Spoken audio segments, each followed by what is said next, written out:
Gentlemen of the jury, we have presented copious, clear evidence that Elinor Karlaj, who stands before you, is a vicious, multiple murderess, and one who shows not the slightest feeling of remorse. No remorse. That's right. I feel nothing. Why should I? When you have wanted someone dead, longed for it, planned it, and watched till you see the last flicker of life in the eyes.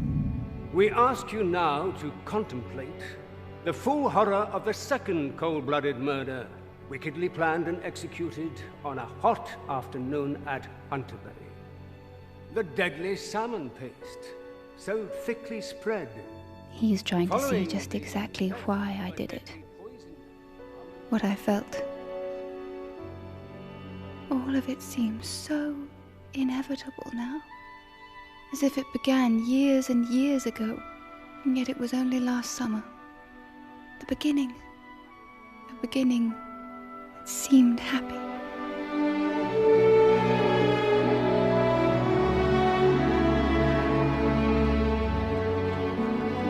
The roses all right? They're lovely. Good. I try to be a respectable fiancé. And you are. Soon, even these extended lunch hours will be respectable. So, if I go to France for 2 weeks, you could meet me in a 2K. And Mamma will be there by then, all very respectable, and we'll be back for the Astor's autumn ball. How about it? Eleanor? Oh, it sounds perfect. There's something else on your mind today, isn't there? Oh, Roddy, you know me so well. Yes. Something arrived this morning. It's stupid, but I can't get it out of my mind. I'm intrigued. Is it a bill? After all, it's the height of summer when the fairies dance and all the nasty bills come tripping along. No. But I want to show it to you.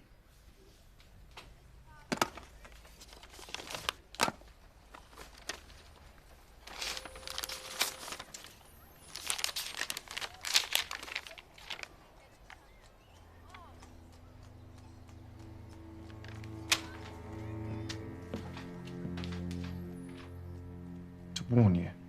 Someone's sucking up to your aunt in Hunterbury, so you and your fiancé get cut out of the will. The person may seem white as snow, but wants to cheat you both, and the old lady will die of another stroke any day. God. It can't be true. It's just someone out to cause trouble. Yes. I'm sure you're right. It was quite a shock, though. We haven't been down there this month. So we should go. Because of this? No, not just this. You care for her. So do I, but the house matters. And think of the summers we spent there as children. She always said she wanted one of us to have it, which means both of us now we're engaged. So what in heaven's name's wrong with making sure? Oh, Roddy, I'd love to go down. Then it's settled. I decided to bring the letter after all. I want to show it to Dr. Lord. Oh. You sure that's wise? Yes. If anyone knows who sent it, he would. But darling, it's so poisonous. Oh, well. If you must, I still say you should burn it.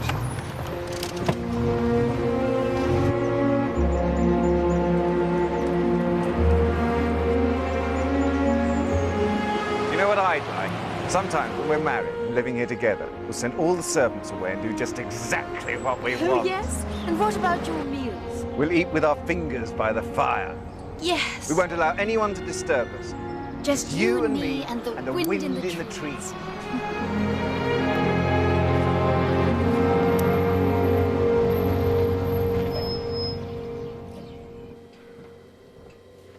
Where's Mrs. Bishop? Go somewhere. The hall is always so dark. Oh. Oh, good Lord. I never did get used to this lift. Such a shame she doesn't use it now. No, she doesn't even come out of her room anymore. Miss Carlyle, Mr. Winter, I'm so sorry. The nurses are coping well, though the last stroke did take your aunt so badly. And look, here's another great help. Just back from her studies in Germany. You must both remember Mary, of course, the gardener's daughter. Hello, Eleanor. Roddy. Hello, Mary. Well, it's been a while. Hello, Miss Carlyle. Mr. Winter, how good to see you. Well, she's not so bad today, but she may be asleep now. Would you like to go in? Yes, I think so. Will you excuse us, please? Thank you, Nurse Hopkins. Would you like some tea? Oh, no, thank you. I don't drink tea. Mr. Winter? Oh, yes, please.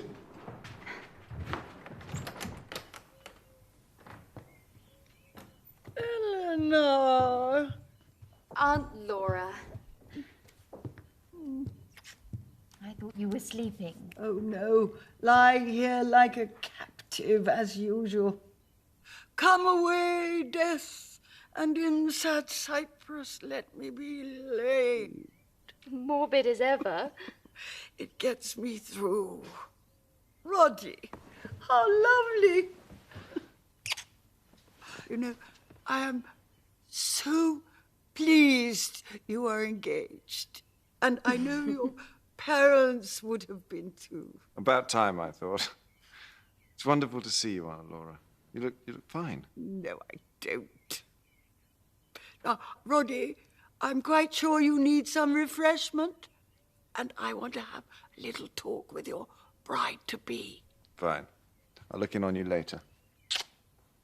Now, don't go putting her off me, or I'll make a point of moving in here and wailing from your battlements.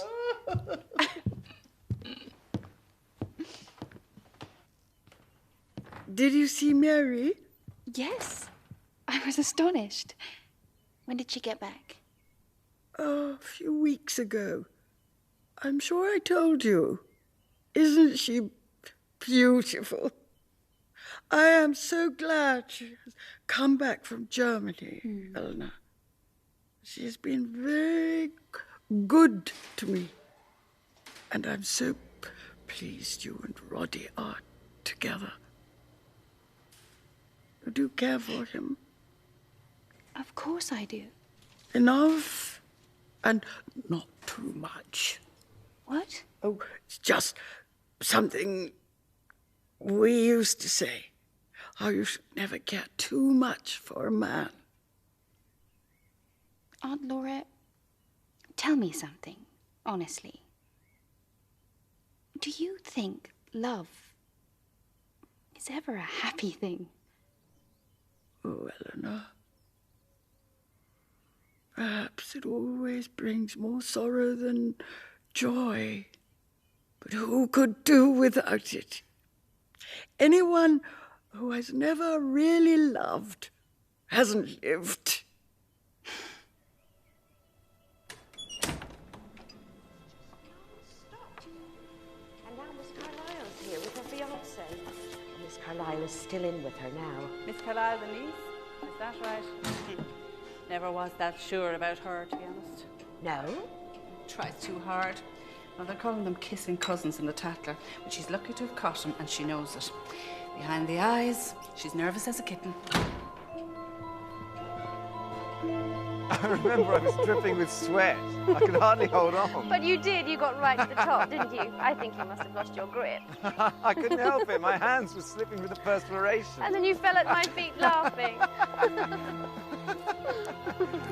Oh, hello, Eleanor. We were just remembering the old times. Of course. We'll have lots to talk about. There's tea in the dining room.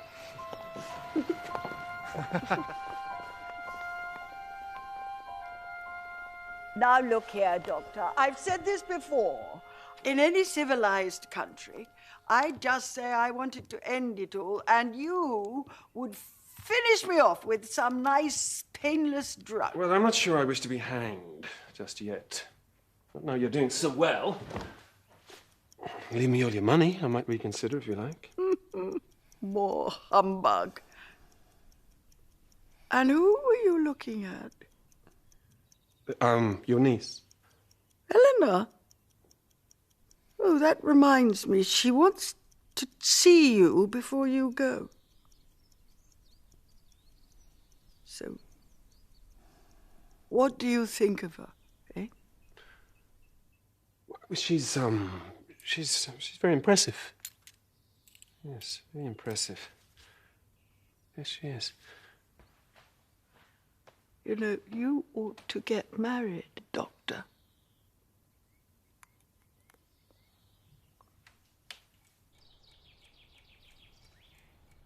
I'm sorry. I just couldn't think of anyone else to take into our confidence. No, I'm flattered.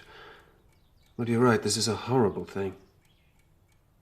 I suppose it must be someone in the village. But who could the letter be referring to? Who has access to our aunt other than the nurses? Well, Ted Holick, the gardener, is up there. He helps carry the oxygen. Mrs. Bishop goes in, the vicar, myself. Mary Gerard is there a lot, of course.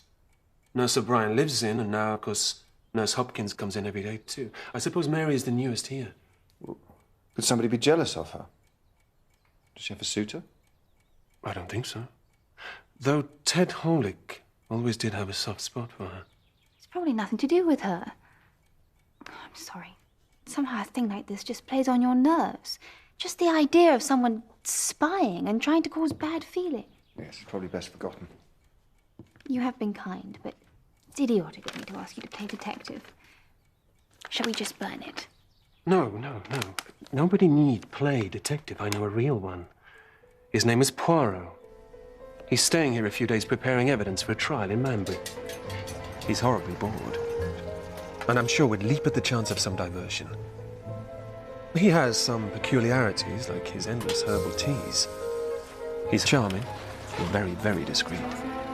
Mon ami, the doctor who bears a message is always a sight most worrying. I hope you've not heard from one of my physicians. Of course not, Poirot. How are you? You settling in all right now? Is it any more comfortable? Well, for some, maybe. As for me, I have my work, of course, but what pleasure is there for me in the evidence of a case I solved 1 year since? No. I am, as you say, bored to the tears. Well, perhaps I can help you see a lady whom I admire a good deal has come to me with a problem. An anonymous letter. Ah. You mean there may be a little exercise at last? Well, don't get too excited. I'm sure it's trivial. Now there's Ted Holick with Mary Gerard. She is a great favorite at Hunsbury House. You see, this letter is about that household. It's a grand film. It's garble, and it's all set in Paris. I'm sorry, Ted. I've already said no. You set your eyes on someone else, is that it? No, of course not. Bon. I'm sorry. Enter, if you please. Thank you. The writer of this has been very careful. That interests you? Oh, oui. Regard the pressure on the page. Now regard the words. There is malice here. What is just as concerning, the pretense of malice. And I do not believe for one moment that the writer of this letter wishes to protect the interests of Elinor Karlaj. Unless, of course, Elinor Karlaj wrote this herself. That's a strange suggestion, Poirot. I could see how upset you was. Not strange to you, perhaps, mon ami, but once I found your strategy with your pawns most strange, and then you very nearly put me in check. That was a long time ago. To say the truth, when you came here, I thought this letter would be a thing just trivial. And yet, the care of its construction, something of the words and of the design, tells to me that is not the case. Of course, as you say, it may lead to nothing. So why, eh?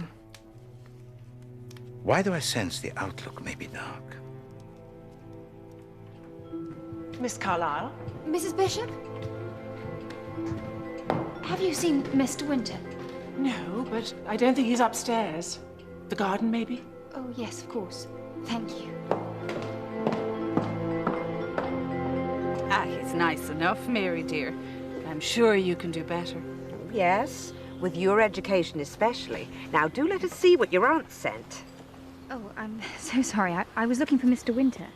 Oh, I haven't seen him, have you, Mary? No, I've just come back from the post office. This is from my Aunt Mary in New Zealand, my mother's sister. I was named after her, so she always sends me things. That is kind. Yes. She emigrated before I was born, and now she's the only family I have left. What a lovely thing. Oh. Yes, it is. I'm sorry to interrupt you. You should show it to Mrs. Wellman. You know, she's been so kind to me. Only today she was saying that she might help me in the future, just like she did with my schooling.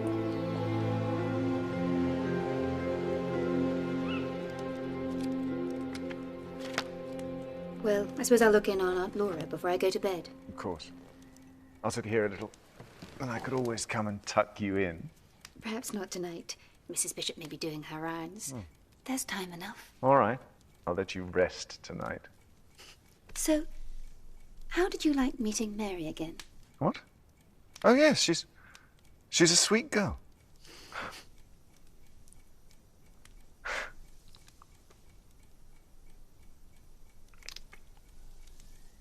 Night-night.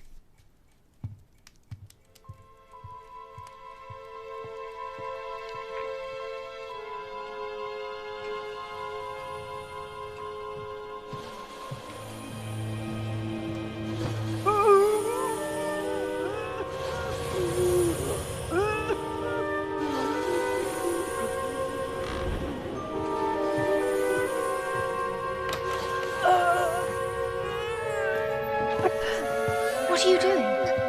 Elinor. I was just making her more comfortable.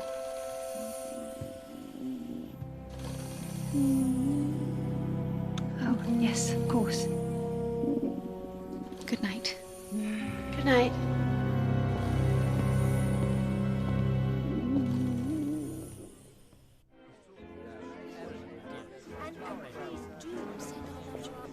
Yes, do come this way. I'll get you drinks. Elinor Karlaj, this is Herkul Poaro. Monsieur Poirot. Mademoiselle Karlaj. This is my fiancé, Mr. Winter. Monsieur Winter. How do you do? You are so great that you've come. Oh, please, not at all. It is most kind of you to invite me. We're honored. The Cartwright trial is causing great excitement. Indeed. For me, alas, it is like eating the same meal 3 times a day. Excuse me. Of course. Monsieur Poirot, this is Mary Gerard, whose late father looked after the garden here. She's just returned from Europe. Mademoiselle Gerard? I'm very glad to meet you, Monsieur Poirot. Hey, madam? Oh, I'll take the salmon, thank you. Mademoiselle Gerard, may I ask where in Europe? Germany. I was staying with a family near Freiburg. Ah, the Black Forest. It's a beautiful country. Do you know, I think the National Socialists are doing quite a fair job over there. I sometimes wish we had politicians like that here. I think, monsieur, that you're most fortunate that you do not. Do you? Oh, well, it's much too pleasant an occasion for European politics. Roddy, Excuse can me. I have a word? Mademoiselle? So, Monsieur Poirot, do you think my letter is important? I cannot yet give you an answer, Mademoiselle Karlaj, but naturally I take everything to be important until it proves otherwise. Even the strategies at chess of my friend Dr. Lord. Does he ever win? No. But one time he came quite close. No. He has a mind truly wonderful for the game.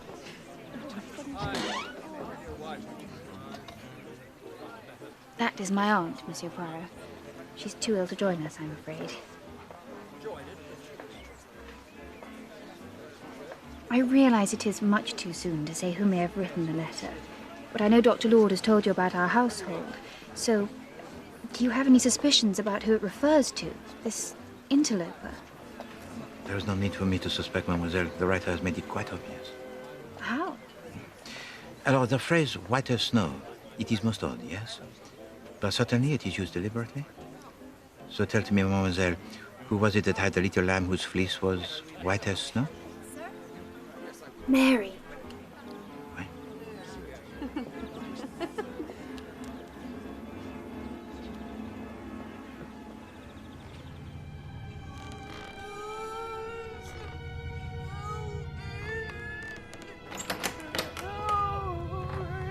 Mrs. Wellman, are you all right? Oh, dear. You're not yourself. Now, don't you get agitated. You've had another turn. I'll call doctor. Please, Louis, I need to see the photograph of Louis. Not this again.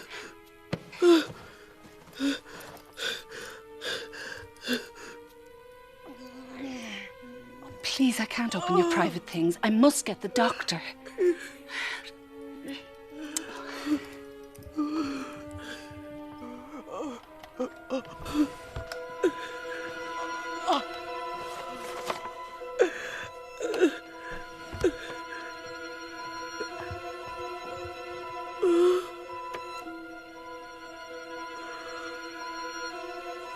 Mrs. Wellman, you're ill. I must send for the doctor now. I must.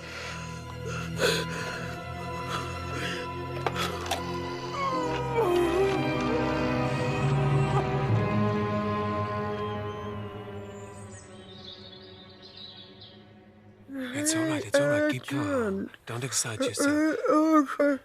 You want somebody to come?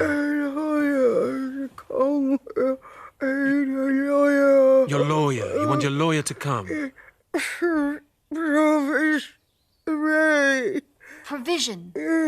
You want to change something in your will, Aunt Laura? Related to Mary? Mary Gerard? I'll call the lawyers and Seddon should be here directly. Please don't worry yourself about it. That's right. Rest now. It will be done.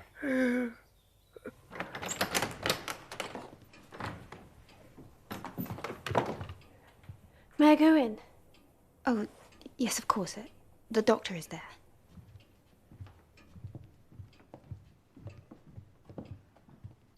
I see. Yes. Well, thank you. I'll meet him here tomorrow. Goodbye. Seddon can't be here until tomorrow. Is that all right?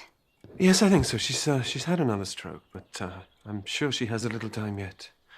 I've seen some improvement since last night.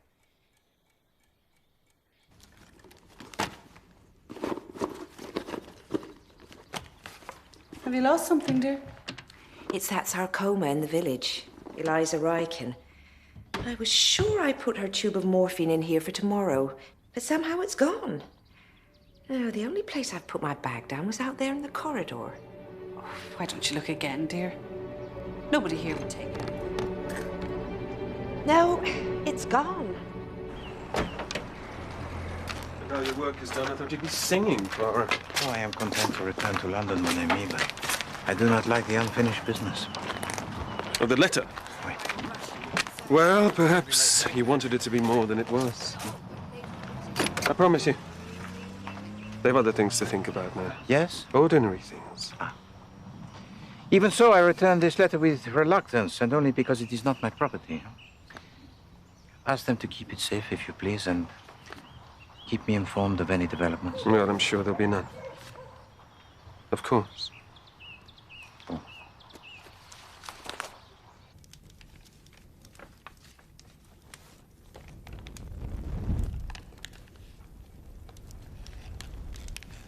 There's no sense in hanging on to it. Even your detective failed to get anywhere. But Roddy, he asked us to keep it safe. Well, no doubt to cover his own failure. He's gone now. We have more important things to think about. Thank God the doctor said she may come out of this. She'll be too gloomy. She wouldn't want that. No. It's just seeing her like this. I'm so tired, Roddy. I think I'm going to go to bed early. What are you going to do? Oh, I'll let you sleep. You look all in. I'll just play some billiards or something before I go up.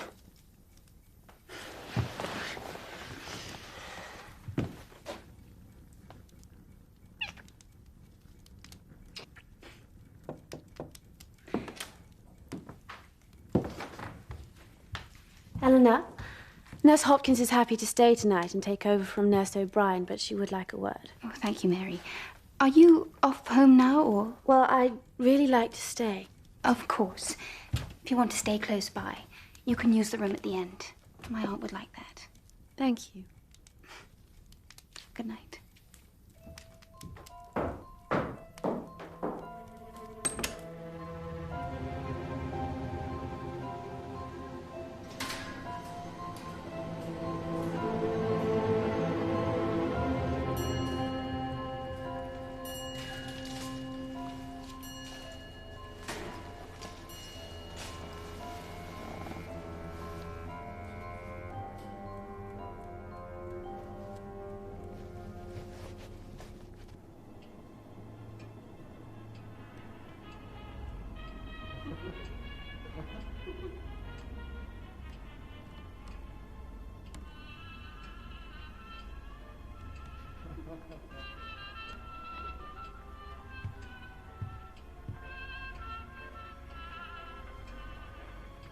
Wilfred, I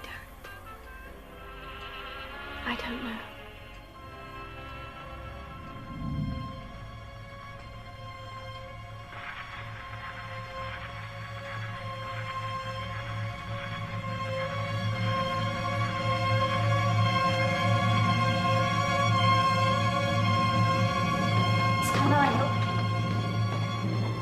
Miss Carlyle, Mrs. Wellman's been taken very bad. The doctor is called. You must come at once. I'm coming.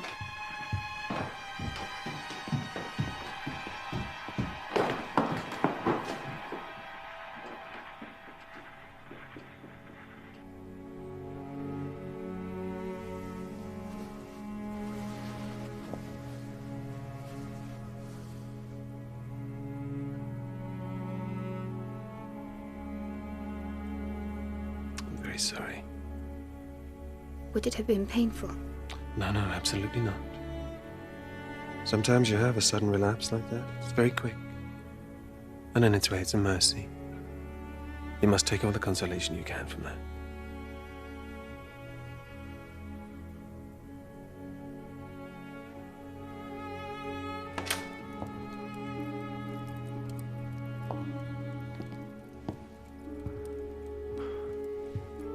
I'm so sorry, Eleanor. But thank God for it, I say. I couldn't have borne seeing her lingering on in the state she was in tonight. You saw her tonight? What?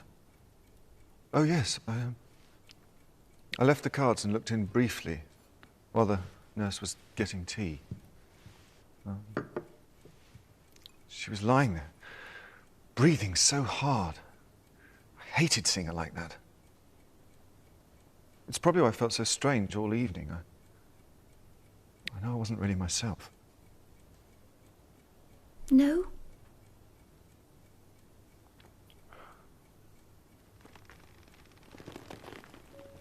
You should go to bed. I won't come in and disturb you. Not tonight.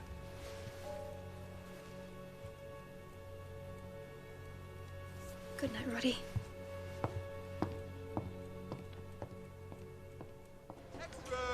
Standard! Standard! And order papers! I'll have a time for you, please. Certainly, sir. Thank you, sir. Thank you very much. Thank you, sir. Ladies, just The British Library, if you please. Standard! Standard!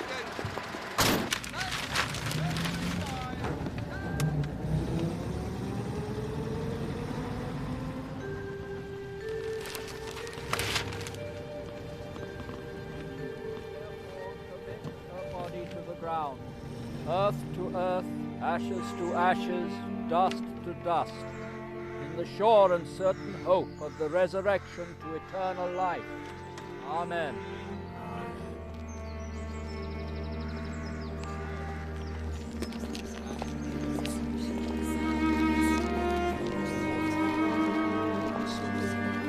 You came back just because of this? Yes, I can. It was quite sudden, but I was probably unduly optimistic in my diagnosis. Sometimes they change quickly. She had another stroke. It affected her very badly. So you see the letter, it was correct.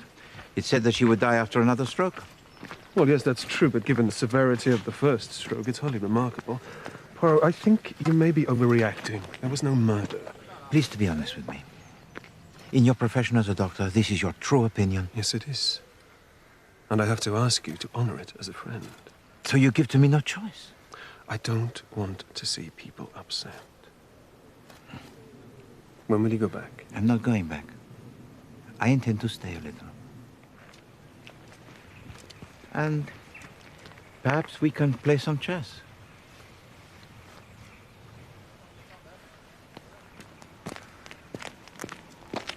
Well, now, we're nearly all done here. But what a terrible shame they didn't offer the village a cup of tea.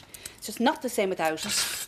Maybe, but Miss Carlyle didn't look good at all. I doubt she had the strength. Strength enough to hear the will, though, you notice. The lawyer's down there with her now, and Mrs. Wellman would have made sure there was refreshment after her funeral. You mark my words. Oh, I meant to ask you, dear, did you find that tube of morphine all right when you went home? No, I did not. I don't understand it. But there were some papers and things I threw out, so it may have been there. Yes, that must have been it. I wouldn't worry about it anymore if I were you, dear. Well, time to say goodbye.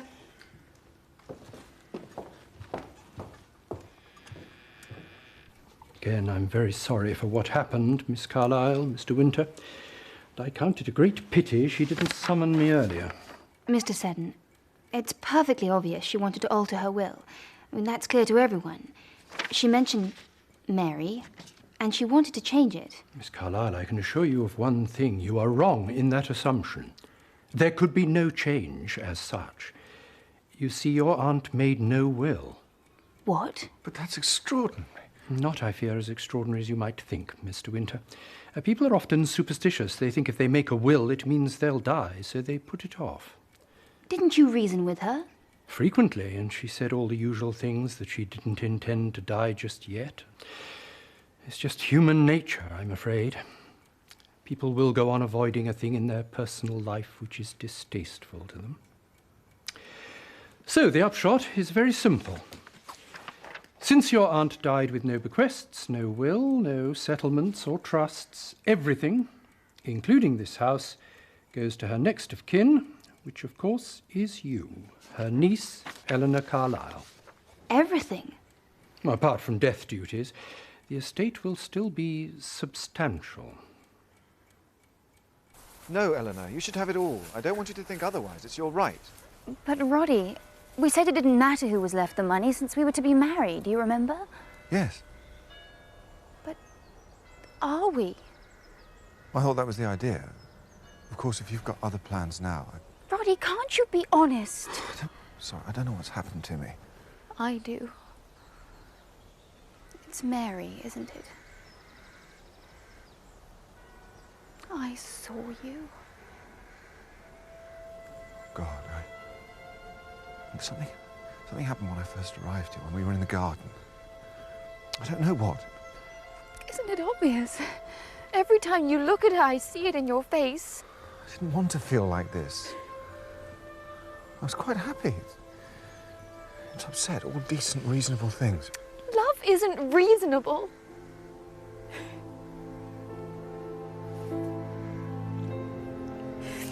You'd better take this back, Roddy.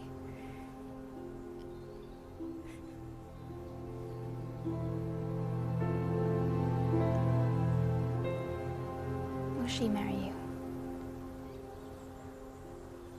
I don't know.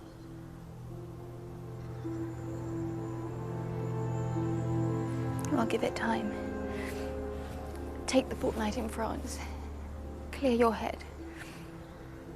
If you still feel the same after you're back, then that's the time to pursue it. I didn't deserve you. Even as a friend.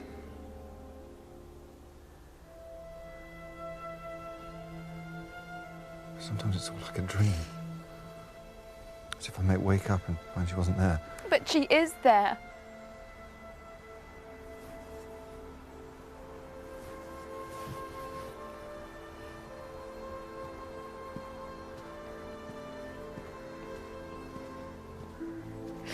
Damn you, Mary.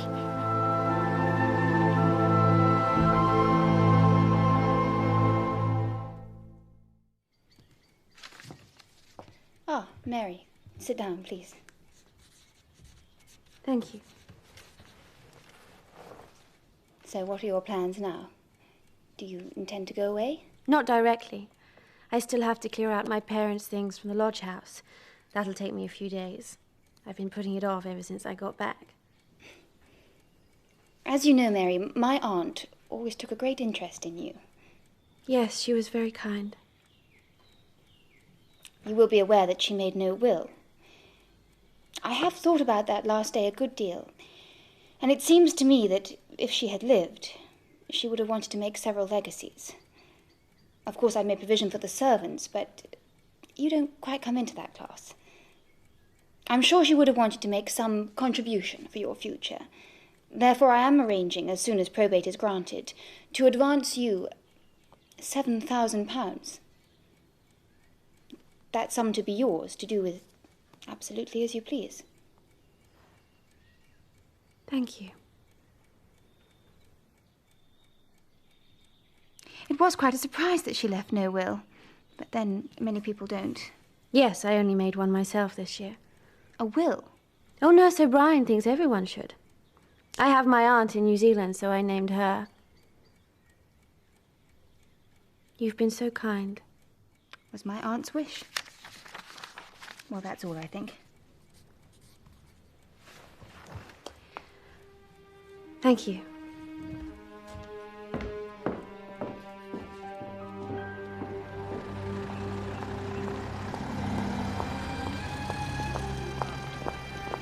Bonjour, Mademoiselle Gérard. Hello. You're in a hurry?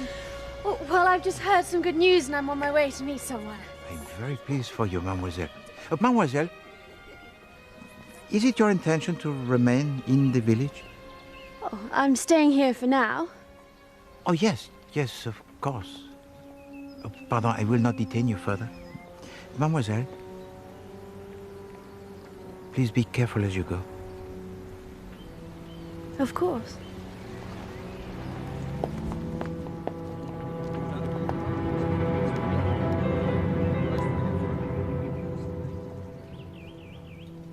That's a great piece of luck for you, Mary. It was good of Miss Carlyle to do the right thing.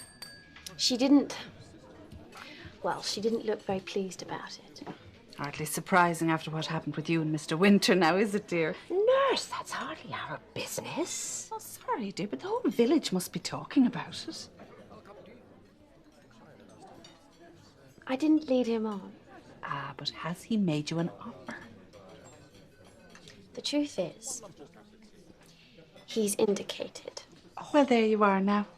Isn't that romantic? Excuse me. I do hope it's all right.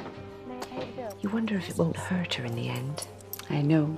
And that family at the house has not always been lucky in love.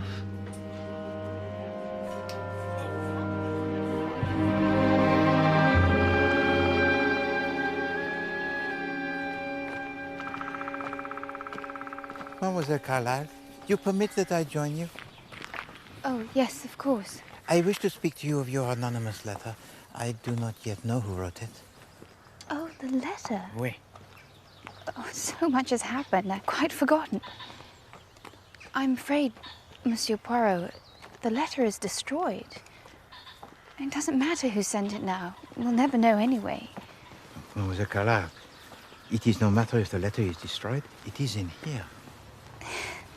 And I said I did not yet know. I did not say never. So please, to extend to me the courtesy of having some confidence in my skills.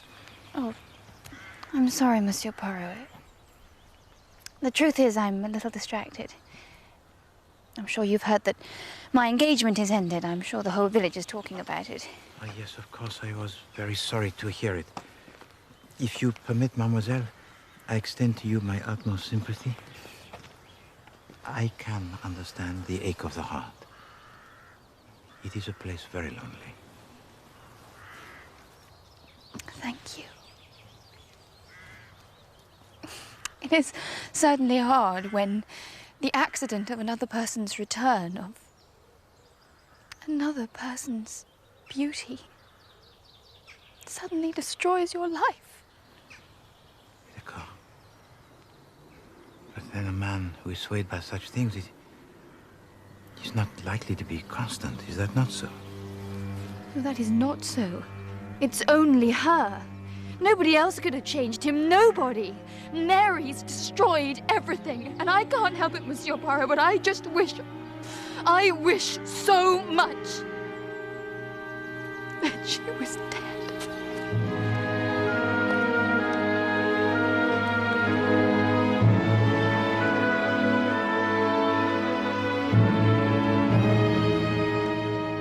Come on, Poirot, drink it. You see, it troubles you also, my dear doctor. To the glass it is poured, it is perfect in every way, and yet I choose not to drink. I wait, and this troubles you. What are you thinking? About action that is uncompleted. Action that is suspended.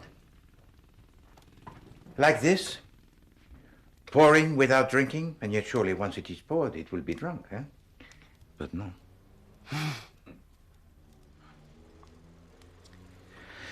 And it is the same here. For crime, it can be like this also. You questioned me for staying here. But sometimes, as in the case of your letter, I see a pattern. I see a color. I sense in my heart the inevitability. And yet what can I, Poirot, do? Nothing. For the glass sits on the table, waiting. Waiting for someone to drink.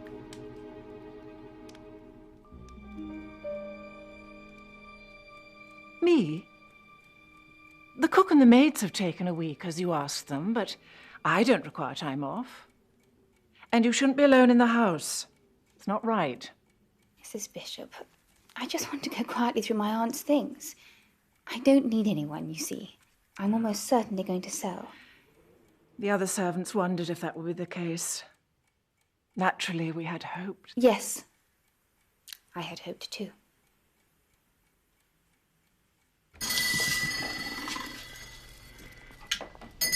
Miss Carlyle, what can I do for you? I wanted some sandwich paste, Mr. Turner. Of course. Now, what would you like? Salmon, crab and shrimp, ham and tongue? You know, in spite of the names, I always think they taste rather alike. Well, in a way. But of course they're tasty. Very tasty. I wanted salmon. Oh, and crab and shrimp. People used to be rather afraid of eating fish paste, didn't they? But there have been cases of ptomaine poisoning. I can assure you, Miss Carlyle, this is an excellent brand. I've never had a single complaint. Oh, of course. I didn't mean anything. Thank you.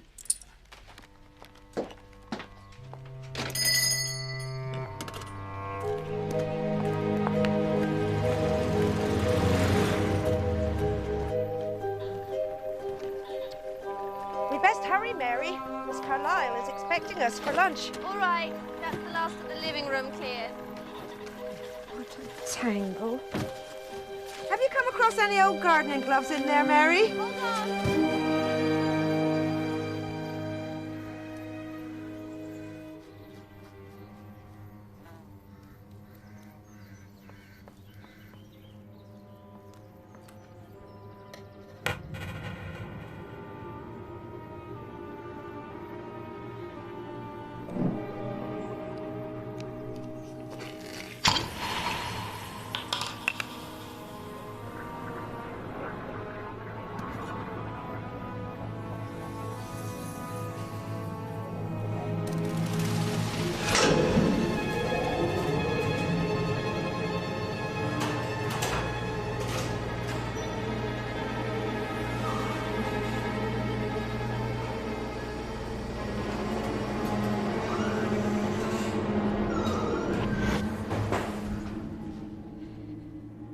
Hello?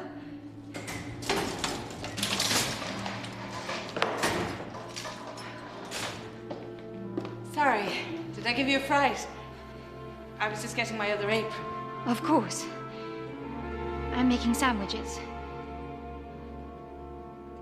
I saw Mr. Winter in the village. Is he back again so soon? What? No, Roddy's not here. He's still abroad. Well, it certainly looked like him. Maybe I'm wrong. Yes.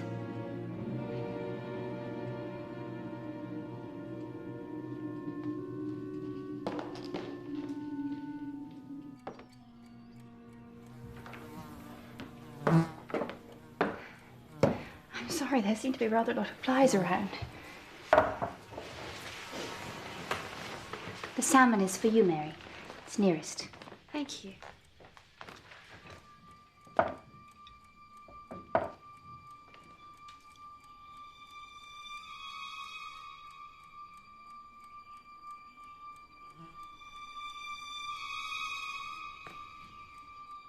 Oh, I'm sorry. The others are crab and shrimp. Thank you. I meant to get some coffee, but I quite forgot in the end. Well, if there's tea, I can make some. Oh, yes. Not for me, but please.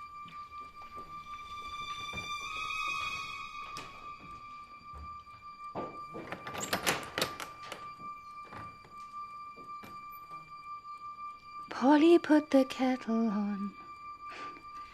Remember, we used to sing that when we were children. Yes, I do. It is a pity, isn't it? You can never go back.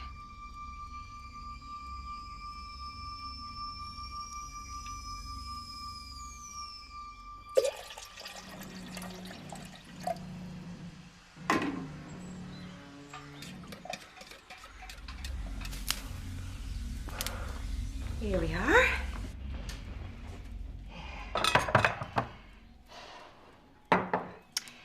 It's nice and strong. There you are, Mary. Thank you. This was very thoughtful of you, Miss Carlyle. It's a nuisance to have to break off and go into the village for lunch.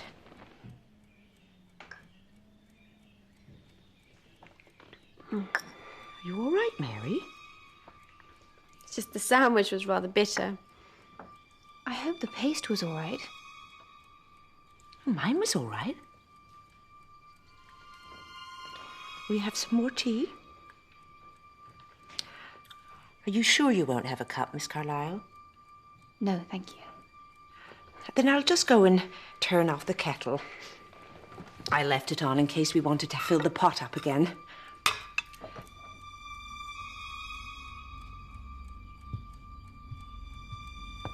Mary. Yes? Nothing.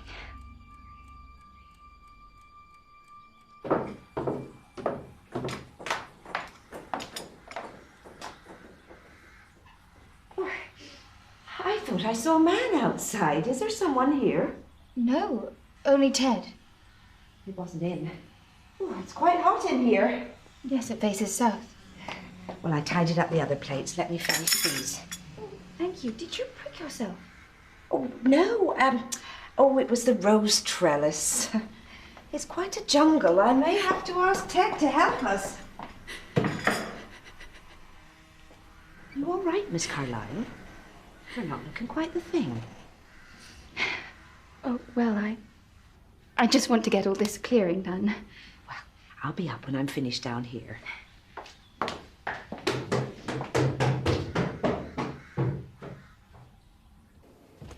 So it's Nellie and Mrs. Markinson for these, and that poor creature at Ivy Cottage who's not quite all there could have some of the night things. This'll be a godsend to them. I think I'll take them there myself while Mary gets on at the lodge. She's gone back there, has she? Mary? No, I left her in the library. Well, that was ages ago. What's she been doing? Mary? Mary? Oh, why, she's fallen asleep. Come on, my girl. Wake up. Mary? Mary? Oh. Mary? I'll have to call Dr. Lord this moment. What's the matter? The matter? This girl is near death. I think she's been poisoned.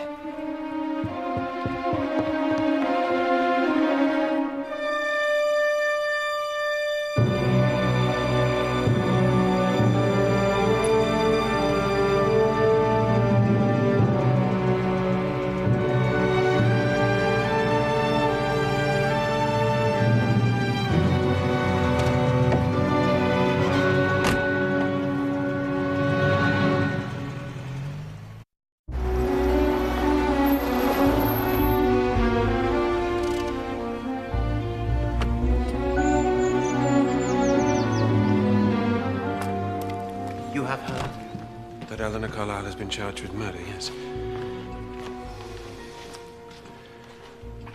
There's something I have to tell you. This way? Ah, Poirot. Have a look at this. We found it yesterday, just here where those sandwiches were made. We can't find any more, but it has been identified as part of the label for morphine. They shared the tea, so must be the sandwiches. Are you aware that the file of morphine disappeared from this house? What? Dr. Lord here just told me of it. It was in the bag of the nurse. I'm sure the nurses will confirm it. So, Miss Carlyle had ample opportunity to take it and use it. And her motive is clear. She was distraught that her fiancé had abandoned her for the deceased. Of course, there are some difficulties, like the fact they all ate the sandwiches. It is scarcely a difficulty if you read the statements. Yes, they all ate the sandwiches, but the poison, it only needed to be in one. And the favorite of Mary Gerard, as Elinor Karlaj herself testifies, it was the salmon. Then that's how it was done. Then there's your anonymous letter. That doesn't really fit. Why not? Let us suppose that Elinor Karlaj was most anxious about the return of Mary Gerard, for there is much talk of her beauty. And she knows that her fiancé and Mary were close in the past, and that they were bound to meet together here. So Elinor Karlaj herself writes the anonymous letter, hoping to turn him against Mary. She wishes him to think that she is a girl out for what she can get. But it does not work. She loses him. And so she is driven to a crime far more desperate. Well, how could she hope to get away with it? My dear doctor, I am describing a crime of passion. Poirot, how could you do that? How could you build a case against Elinor Karlaj? She's not a murderer. How can you be so certain? You saw her qualities. Wait, and I also saw her pay. She is not capable of it. On the contrary, she is more than capable. That man in there has no idea of the woman. My dear doctor, do you suppose I was advancing the case to help him? Given the facts that I see here, any prosecuting counsel, any idiot of a magistrate will come to the conclusions that I have just advanced like that. And I think that it is fair to say that you are partial. I don't deny it. But she didn't do this. Please, I'm begging you, help me find the truth. My dear doctor, you ask for my help, but I do not think you have been completely honest with me. I still have my suspicions about the death of Laura Wellman, and I am going to ask the police to exhume her body. And so I ask you again, to tell me truthfully, what will they find? I don't know. But possibly morphine. Mon Dieu, I do not understand you. You told to me otherwise. You made me hold back. As a friend, you said. Good God, Poirot, please. I never dreamt of such a thing. I thought that it was probably natural. But there was another possibility. I was aware that she might have taken the drug herself. You see, she'd often talked of it. Oh, I comprehend. You were playing the merciful doctor. Huh? As I say, she talked of it.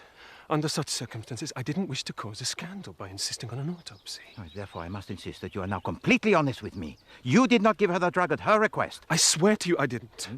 I told her myself I have no wish to be hanged. I wouldn't do it.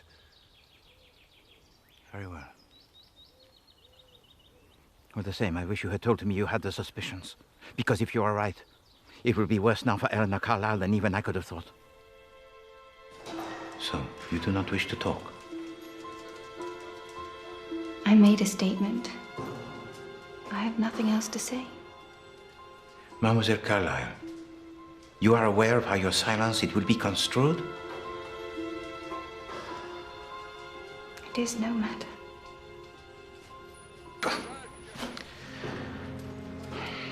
It's such a shock, I can tell you. Now, we'll have some tea. Merci. Like I told the police, Monsieur Poirot, Miss Carlyle was so strange, very strange in her manner. I'd thought it for days, but that afternoon she was downright odd. Talking as if she didn't know what she was saying, and her eyes so bright and queer. And you said that... But she looked guilty? Oh, yes, she was trembling before and afterwards. It was as if she'd been caught out. And those sandwiches that she made, Did they look the same? Well, they were not on different bread? No, definitely not. White bread looked very much the same. But Mary had the salmon and we had the crab. And when I think of how poor Mary was when we found her... She was one of the most beautiful girls I ever saw, Mr. Poirot. And not stuck up as she could have been. The old lady had taken a tremendous fancy to her. Surprising, perhaps? Oh, that depends. Might be quite natural in one way. And surely it does an elderly person good to have a young face about. I see.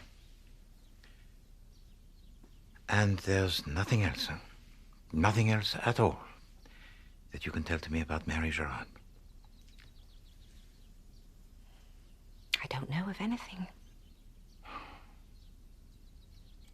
No, Mary was not poisoned before she came here. How could she have walked from the lodge? No. Without doubt, Mary was poisoned in this room. Both she and Nurse Hopkins shared the tea, so? It must have been the sandwiches. But Poirot, somebody could easily have entered in here and tampered with them. There was a figure in the garden out there, but perhaps it was somebody from Mary's past. Or what is more likely, someone we know. I made a statement to the police, Mr. Poirot. I wasn't around this side of the house at all that day. I was up near the road. Did you see a figure? No. I did see a car. Some parked on the road early in the afternoon. And did you recognize the car? No, I don't think so. I think it was green. I just can't believe anyone would do such a thing. And certainly not Miss Carlyle. Tell me, Monsieur Horlick, you were fond of Mary, were you not? Everyone knows that. It wasn't the same when she came back from abroad. But did she have any enemies? Not that I know. She was always a bit different, but people liked her. Then after she came back, nobody knew her so well. And why is that? She was just changed. Not stuck up exactly, just, not one of us anymore.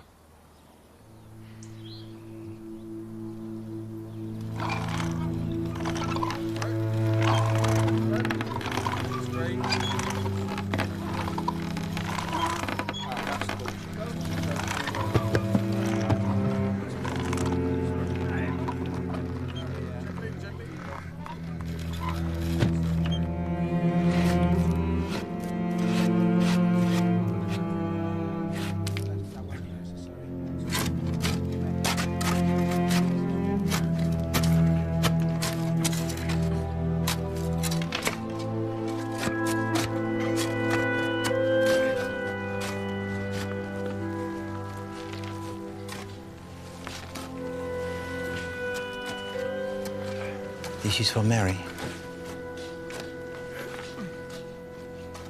But she is in her grave, and oh, the difference to me.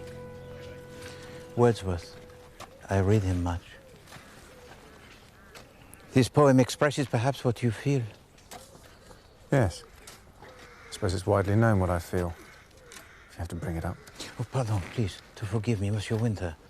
There are certain things one should not say, but nevertheless, a detective, he is forced to say or to ask about the feelings of people. Oh. Well, if it helps Elinor Poirot, ask all you want. Merci. You returned home early from France, I believe. You were seen here on the day of the murder. Yes, all right, I did come back. I didn't want Elinor to know. You see, I decided to ask Mary to marry me. And you saw her? No. No, I didn't. You see, she wasn't expecting me, so I decided to wait. I certainly wasn't going to barge into Hunterby. I waited here, close to Mary's lodgings. And of course, Mary, she never came. I saw an ambulance, police cars.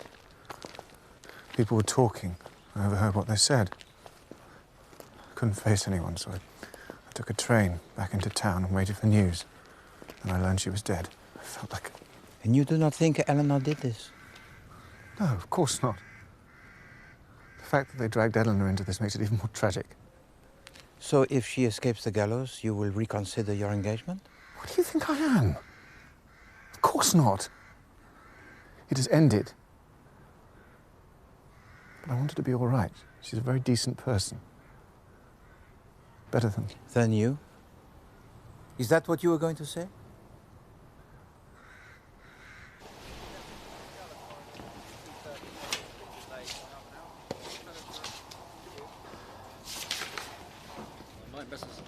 No doubt at all, Poirot. Several ounces of morphine were found in her body. It was administered on the day she died.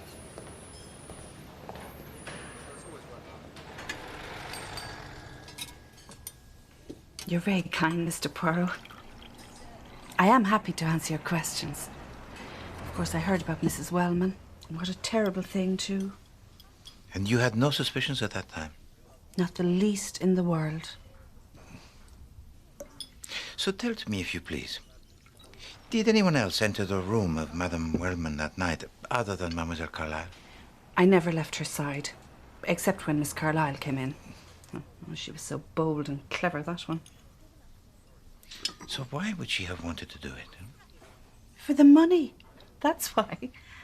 She knew quite well if she didn't do it, every penny would go to Mary Gerard, and that's the truth. So Mary Gerard was a girl who was scheming and clever? No. Oh, that's a terrible thing to say. Mrs. Wellman adored her. She was a very sweet girl. But not one of us. Pardon. She was an only child. Is it possible, perhaps, that she could have been adopted? What? No, certainly not. I must say, this is a lovely cake. She made a will, is that correct? Awful. Awful to think of it now. Nurse Hopkins and I advised her it was a good thing to do. We thought she should, since she had expectations. I wish we'd never mentioned it now, I do. So the £7,000 goes to an aunt. She has no other family here? Just her mother's sister who's nursing out in New Zealand.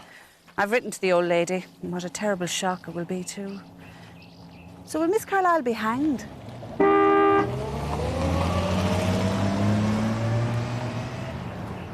If she is found guilty.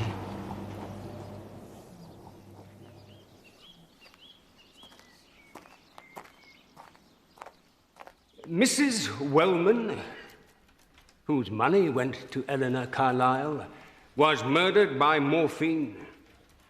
Mary Gerard, who came between Elinor Karlaj and her fiancé, was murdered by morphine. And nobody in the world had the slightest motive to commit these murders other than the accused. No one had the slightest opportunity other than the accused. And this vengeful woman, who openly wished her victim dead to more than one witness, never expressed the slightest remorse.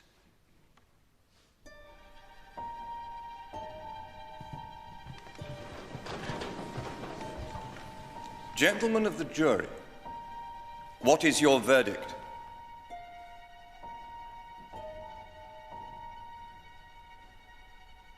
Guilty.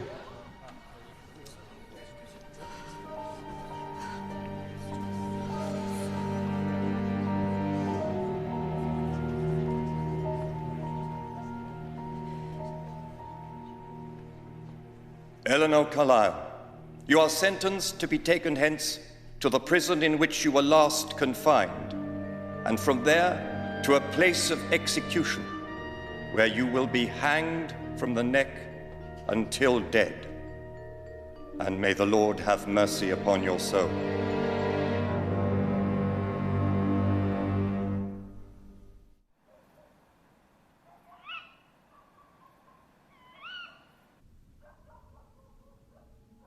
Monsieur Poirot? Monsieur Poirot? Mademoiselle, please be careful as you go. Of course. Of course.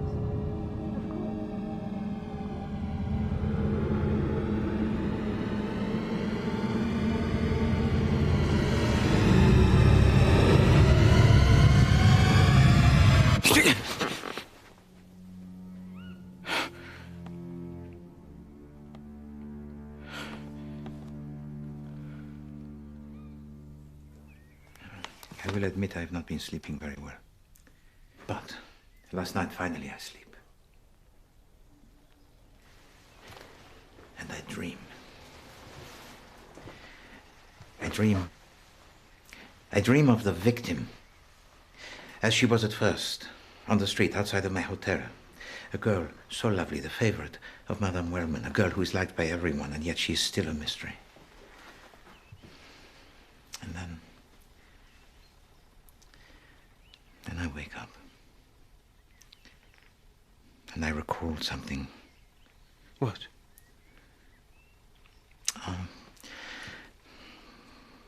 It is a detail.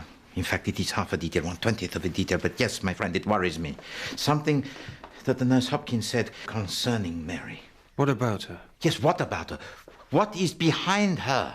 You're not making sense. And suddenly I see that there is something that the good nurse Hopkins, she does not wish me to know, that she thinks has no bearing on the crime, but I believe that it may. Well, surely she would realize that. No, my dear doctor, Nurse Hopkins is a woman of high intelligence within her limitations, but her intellect is hardly equal to that of mine. She might not see it, but Herkul Poaro, he would. And suddenly there raises in my mind so many questions. No, I was right before. Something here is crooked. But, doctor, time is short. There is something I need from you. It is a book. How does he call itself? A book which describes the various medicines you prescribe? A formulary? Oui, c'est ça. I must borrow it.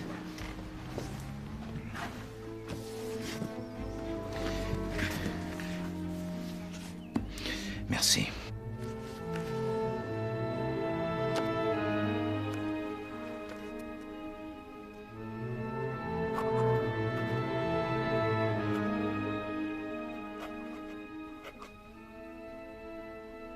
When I visited you before, I said it was surprising how Madame Wellman favored Mary Gerard. You said it was only natural. And I thought you were merely talking about the friendship, that it was natural. And then I think again of Mary, and I hear that word again, natural. And I see that you used it deliberately. Oh, I know it. And now you must tell to me why.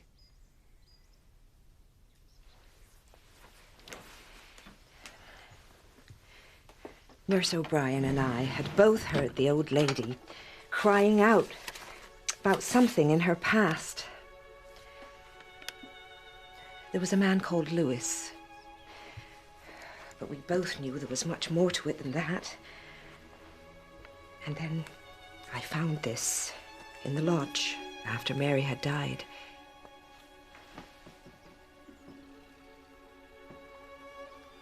It is Madame Wellman, huh?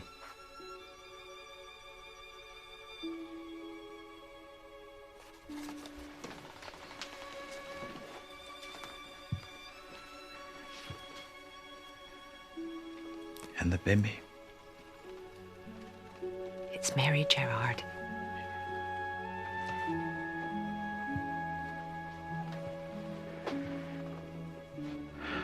So Mary was the illegitimate daughter of Madame Wellman. It's a sad story, as you'll see from the letter. The man couldn't marry her. He had his own family. Sometime later, he was killed on the Western Front. The Gerards had no children. Mrs. Wellman went to Scotland and took Mrs. Gerard with her, where the baby was born. Naturally, she paid for Mary's schooling and told them she would provide for her. But she couldn't admit the truth. She had to avoid the scandal. But at last, Mary becomes clearer. But what sadness. So, dear Mary, for all these years I've had to keep this secret from the the girl I brought up, and such a hardship that is me. Of course, we had suspected as much. Nurse intimated she knew, but what's the point of it coming out now? I was going to destroy these. As I said before, Mr. Poirot, let the dead rest in peace. No. Not when one has to consider the living. Mademoiselle Karlaj, you would say nothing before. But now I know a little more. And I want to help you. I believe I can. But you must answer some questions about that day. I beg of you. Why? Is there any Purpose? Oh, yes, of course, there's a purpose. Please. Now, just tell it to me from the very beginning. Firstly, why did you give time off to the servants? I was upset. I wanted to be alone. And when you made the sandwiches, did you see anyone outside? No. All right, then you went to sort through some things of your aunt. Did you discover anything that affected you, or any private matters concerning your aunt? What? No. All right, then you took Mary and Nurse Hopkins into the library where you gave to them the sandwiches. What was Mary doing when you left her? She was on the sofa. She seemed normal. No. Each detail, if you please.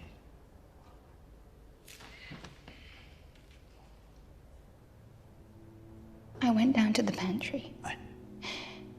Nurse was there doing the washing up. She said she'd seen a man in the garden. I didn't see anything. So what then did you talk of? I don't know. Oh, yes, the rose trellis by the lodge. She had a mark on her arm where the thorn had scratched her. And then it all came back to me, all of it. How when we were children, Roddy and I kept having this quarrel about the War of the Roses. He liked the white rose. I said they weren't real because they didn't even smell. I preferred red because they were big and dark and smelled like summer. And I realized something, yes, I did. There was no reason to kill Mary. Because Roddy would never have stayed with me. When I went back. When you went back, Mary was dying.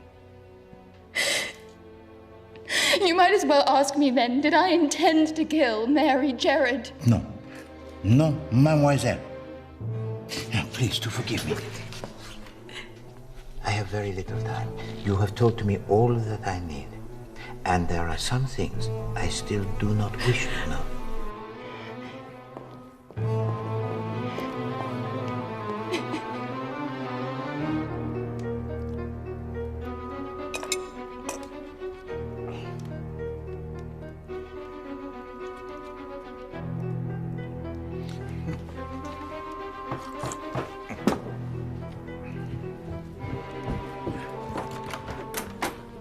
Monsieur Horlick, enter if you please. I'm sorry, Mr. Poirot. There is something I need to say in private. Monsieur Horlick, you see before you a miserable animal who has been a triple imbecile. I am 36 times an idiot. Sir? Forgive me, but I have discovered something in a way that is most painful. Hideously painful, but very important. Oh, pardon. Ça suffit? No matter. Please, do sit. And tell to me what you wish to say. It concerns Dr. Lord, sir. If you do not agree, I will go higher. I wish you to take this matter with the utmost seriousness. I will do what I can, sir. It will have to be tomorrow. Very well.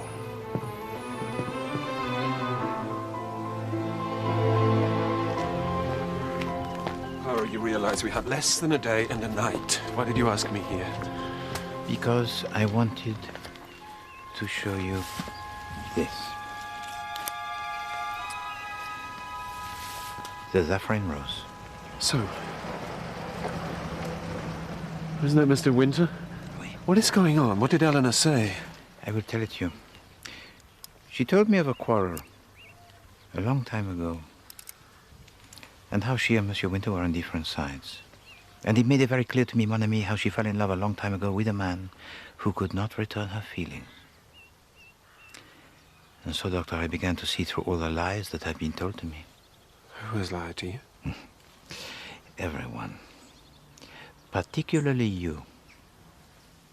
But at last the matter, it is almost concluded, for I have made a trap. Shall we go back to the house?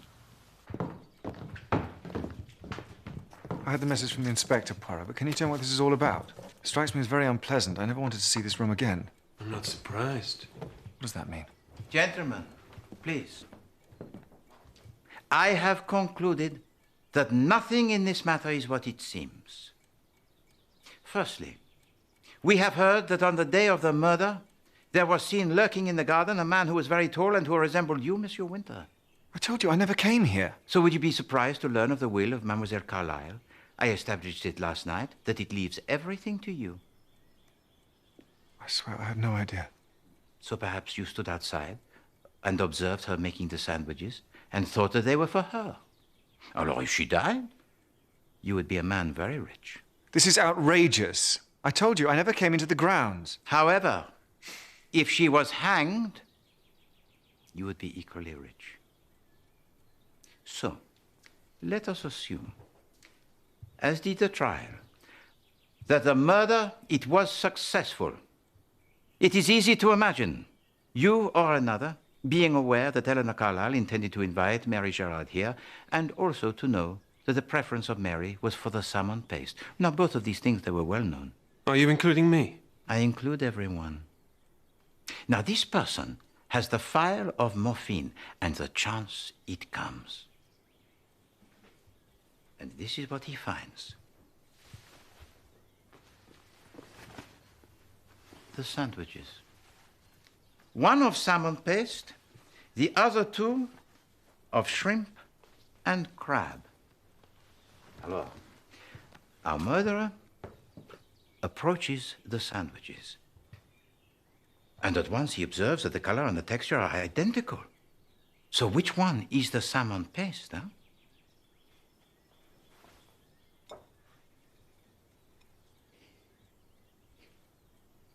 No, there's no way on earth he could distinguish by smell. So what can this person do? I am afraid that there is only one thing he can do. He tastes.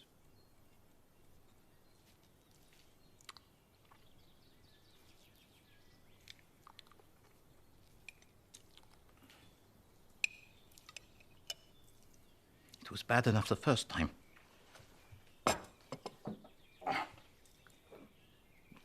But then, suddenly, I realized how stupid I had been. I, Herkul Poaro, had followed my reasoning, yes, but I had failed to take into account the madness of the English palate. For, gentlemen, what do we find? We find that we are entering into the realms of lunacy. I do not care if our murderer had the palate of a master chef. He could never distinguish between these slurries. No, it is a fact. These sandwiches are all but indistinguishable. So, I come to the conclusion. I, Herkul Poaro, do not care what was said at the trial. This could never, ever be the practical method of murder. So Elinor Karlaj did not poison the sandwich? No, she did not. Who did?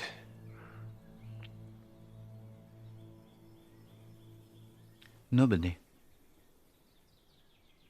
You say it was an accident? No, no, no. No, she was murdered. But not by these disgusting sandwiches. I said just now that everyone had lied to me, huh? Oh, for example, the man that Nurse Hopkins saw outside here. She was lying? No, no, no. Indeed, she was not. And you know that, Dr. Lord, because you are aware of who it was. It was you. Monsieur Horlick recognized your car, but did not want to say so in front of you. So last night he came to the hotel to tell it to me. So here is yet another lie, huh? But why? Was it because you feared for Elinor Karlaj? Was it your heart I could forgive? Or something much more sinister? All right, all right, all right. I would have done anything to protect her. I was just a fool to think I could deceive you. Wait, either a fool or something worse. Please to remain. I will return.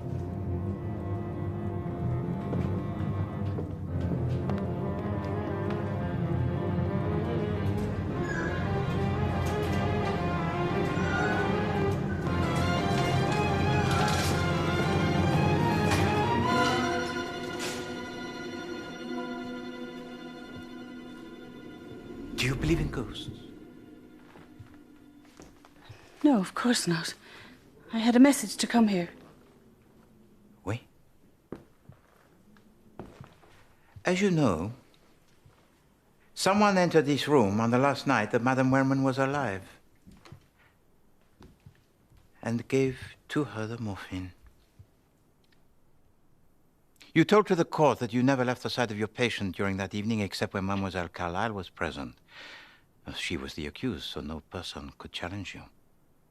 But it is a fact that Monsieur Winter entered this room when you were making the tea, and perhaps others. Well, maybe I was out a few times. That's no crime. But that is not your only lie. When I asked you if Mary Gerard was adopted, you denied it. Why did you not tell to me the truth? What? That? But it has no bearing. No bearing? You suppose the fact that Mary Gerard was the illegitimate daughter of Madame Wellman has no bearing on this? Elinor Karlaj only inherited the money because she was the nearest next of kin to Madame Wellman. Now it emerges that she was not. At that point, Mary Gerard stood to inherit £200,000. Ah, so that's it. It was another motive for Miss Carlyle to do away with her. On the contrary, it was no motive at all. Such an action, it would have been pointless, since Mary Gerard had already made a will. Was it you who told her to do that? We talked about it.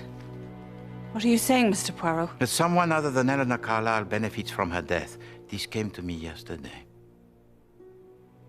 And then I began to think again about the anonymous letter. Designed to breed the distrust between Mary Gerard and Elinor Karlaj, and suddenly the light began to dawn. About, amongst other things, New Zealand. Excuse me.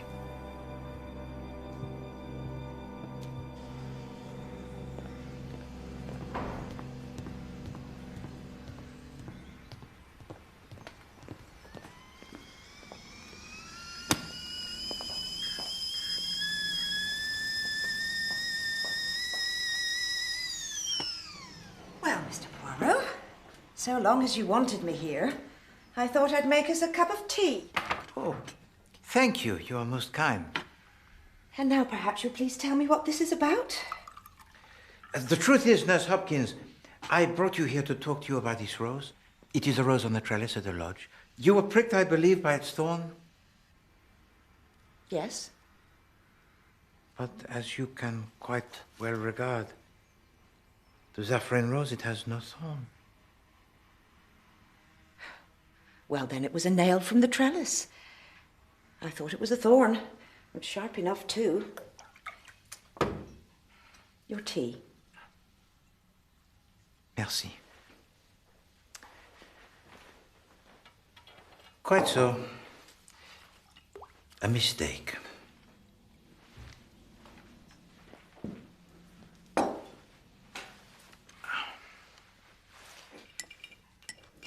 Tell me, you have lived in New Zealand? How would you discover that? Mind you, it is known. Is it? The truth is, I have tried to discover it myself, but without any success.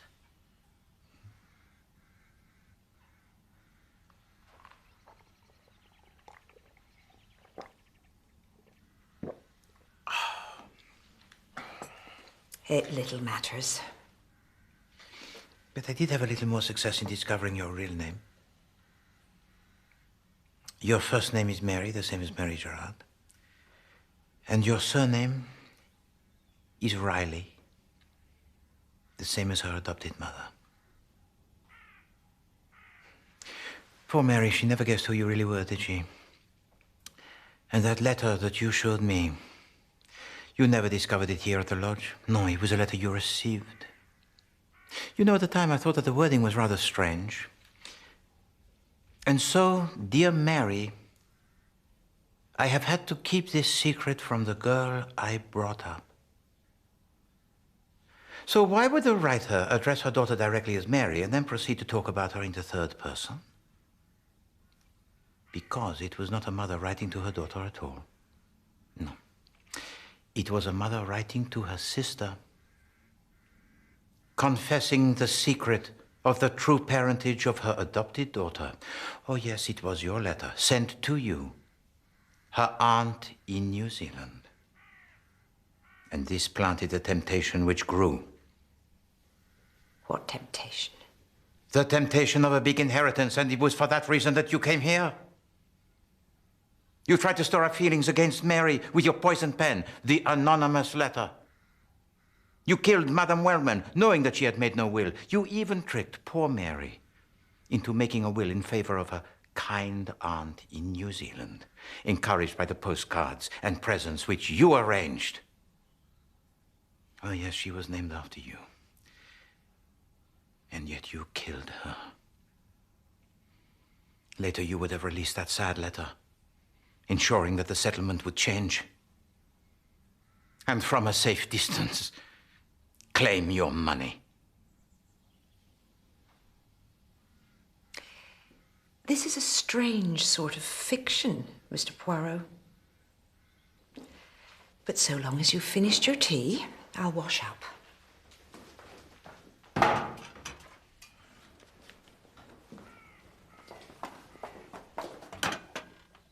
But I still worried about the scrap of label that they discovered here.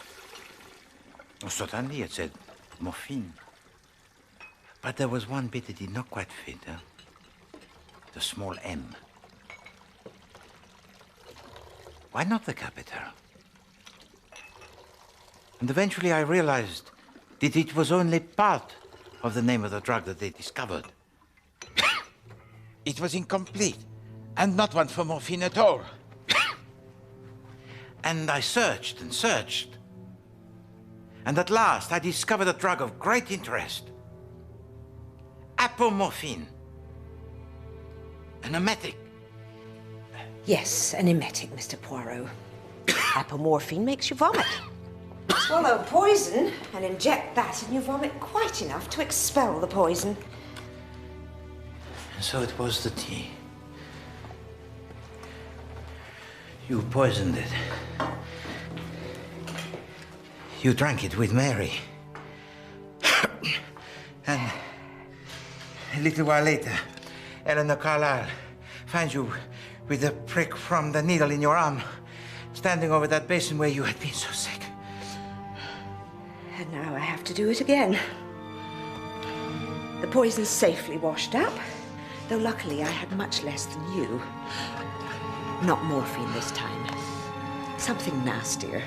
But nobody will quite know how it entered your system. And there's no trace of it. Oh, but my dear lady, there is. You see, I hate and always have hated tea.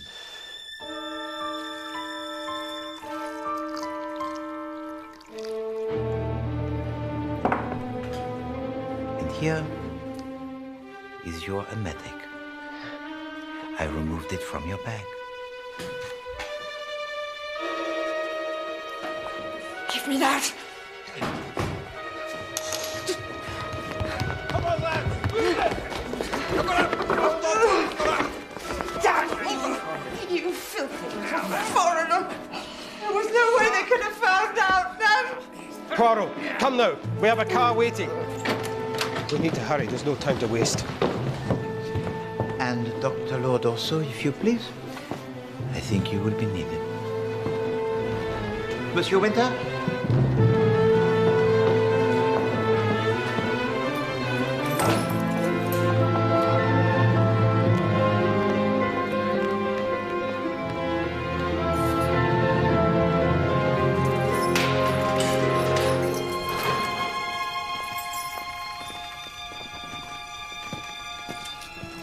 This is for you.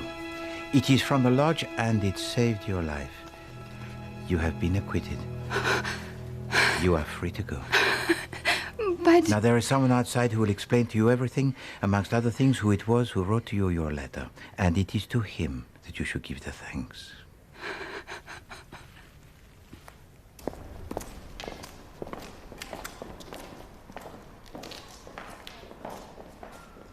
Monsieur Poirot, you know what I told you. Mademoiselle Karlaj, wanting a death is no crime. Oh. Now go.